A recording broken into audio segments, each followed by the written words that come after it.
संस्कृत के कुछ शब्द या शब्दांश जो प्रायः समास रचना के पहले भाग में आते थे, लेकिन अब इतने अधिक प्रचलित हो गए हैं कि उनका प्रयोग हिंदी में उपसर्गों की भांति होने लगा है। यानी संस्कृत के कुछ शब्द या शब्दांश जो अक्सर समास रचना के पहले भाग में आते थे, समास रचना में, लेकिन अब वो इतने प्रचलित हो गए हैं कि उनका प्रयोग हिंदी में उपसर्गों की भांति होने लग गया है। अब जैसे उदाहरण है अ का मतलब है निषेध। अब अज्ञान, अब ज्ञान मूल शब्द है, इसमें जोड़ दिया तो हो गया, इसके पहले उपसर्ग लगा दिया तो हो गया अज्ञान। अभाव, अहिंसा, असुंदर, अधर्म, अकाल आदि। इसी तरह से अगला उपसर्ग है कु का अर्थ है बुरा। अब इससे बनेंगे शब्द कुकर्म, कुयोग, कुपुत्र, कुरूप, कुपात्र, कुमति आदि। तो यहाँ पर भी अनेक उदाहरण दिए गए हैं। अब कुछ उदाहरण आपके सामने प्रस्तुत कर रही हूँ। अब जैसे सत है, अब सत त हलंत, इसका मतलब कि जब यह मूल शब्द में लगेगा तो ये त आधे वर्ण के रूप में दर्शाया जाएगा। अब सत का अर्थ हुआ अच्छा, तो पुरुष के साथ लग गया सत्पुरुष, सत्कर्म, सदगति। अब यहाँ देखो परिवर्तन हो गया, त द में बदल गया, आधा त आधा द में बदल गया। फिर सदाचार, सज्जन। अब सत और जन मूल शब्द है और जिसमें सत उपसर्ग लगा है, सज्जन। सत्संग, अब यहाँ सत मूल उपसर्ग है और संग मूल शब्द। अब यहाँ सद्भावना, अब ये भी सद है तो ये क्या है उपसर्ग, सत्भावना। अब दोनों को मिला देने से हो गया सद्भावना। तो ये ध्यान रखना है कि कहीं कहीं पर उपसर्ग जब लगेगा मूल शब्द में तो कुछ परिवर्तन भी आएगा और उस परिवर्तन पर हमें विशेष ध्यान देना है। अगला है पुनः, इसका अर्थ है फिर। अब ये पुनर में र हलंत है। अब इसको ये जब मूल शब्द में लगेगा तो ये आधा र में बदलेगा और वो र वर्ण के ऊपर लगेगा। जैसे पुनर्जन्म, तो इसको हम लिखेंगे इस तरह पुनर्जन्म। पुनर्विवाह, पुनर्कथन, पुनरुत्थान, पुनरुक्ति यानी पुनः उक्ति, पुनरुक्ति, पुनरुद्धार, पुनर्निर्माण, पुनर्निर्माण, पुनर्जागरण आदि। तो अगला उदाहरण है बहिर, इसका अर्थ है बाहर। ये भी है र, अब ऊपर की ओर लगेगा, ये वर्ण के ऊपर। बहिर्मुखी, आधा श में बदलेगा, बहिष्कार, बहिर्गमन, बहिरंग।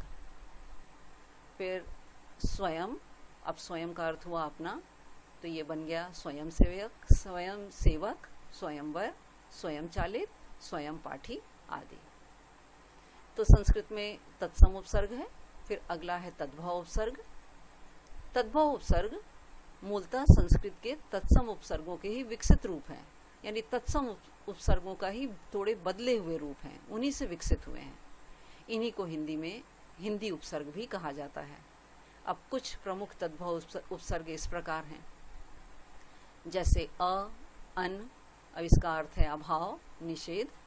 अब ये अनपढ़ मूल शब्द में लग गया तो अनपढ़, जान में लग गया तो अनजान, होनी में लगा दिया अनहोनी, अनबोल, अछूत, अथाह, अनवन आदि।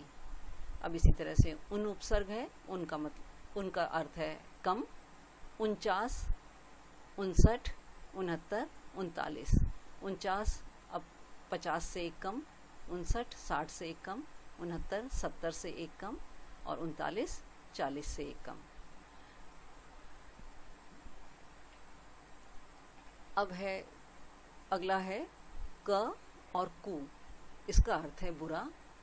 अब ये है जैसे पूत शब्द है, पूत मूल शब्द है, इसमें क जोड़ दिया तो कपूत हो गया।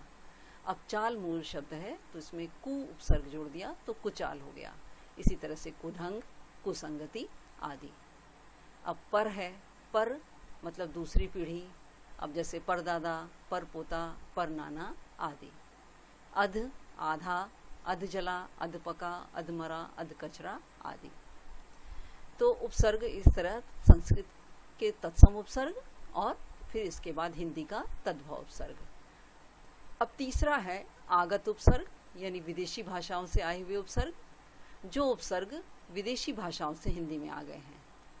अब ब है, ब का मतलब के साथ, से।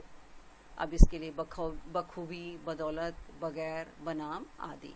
इसी तरह से बा के साथ लगा हुआ है, बाकायदा, बाअदब, बावजूद।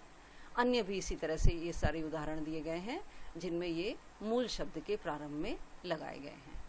अब इन सारे उदाहरणों को ध्यानपूर्वक पढ़ना है आपको।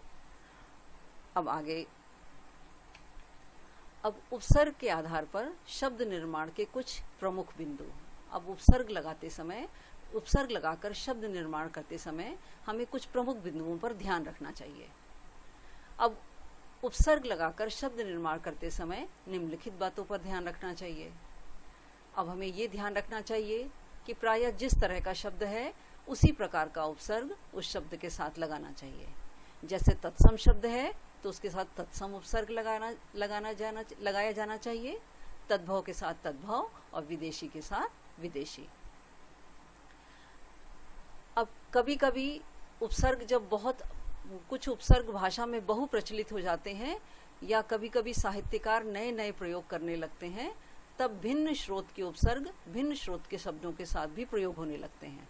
अब वैसे तो तत्सम के साथ तत्सम लगना चाहिए, तद्भव के साथ तद्भव लगना चाहिए, लेकिन भाषा में में अनेक प्रयोग होते हैं तो कभी ऐसा भी होता है कि बहु प्रचलित हो जाने के कारण अलग अलग स्रोत के उपसर्ग भिन्न स्रोत के शब्दों के साथ प्रयुक्त हो जाते हैं। जैसे बेजोड़, बे और जोड़, अथा आदि।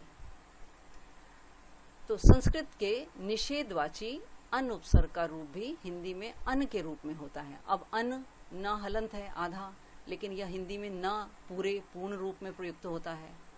जैसे अनदेखा, अनजाना। अब यहाँ उपसर्ग में न हलंत है, यानी न आधा वर्ण है, लेकिन यह पूर्ण रूप, पूरा न के रूप में प्रयुक्त होता है। जैसे अनदेखा, अनजाना, अनकहा, अनसुना आदि, अनसुनी आदि। इसी तरह से अन्य उदाहरण भी दिए गए हैं। अन्य है दुर, दुष, दुष आदि। तो उपसर्ग के आधार पर शब्द निर्माण करते समय हमें इन प्रमुख बिंदुओं का ध्यान रखना चाहिए। तो आशा है कि यह आपको अच्छी तरह से समझ में आ गया होगा। अब यहाँ पर जितने भी उदाहरण दिए गए हैं सबको ध्यानपूर्वक आपको पढ़ना है और पढ़ करके मूल शब्द और उपसर्ग दोनों पर ही विशेष ध्यान देना है।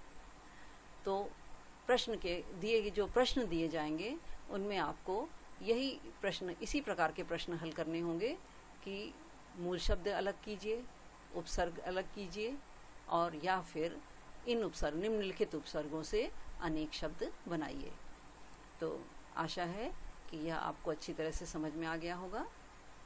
और इसके साथ साथ यहीं पर समाप्त करती हूँ। धन्यवाद।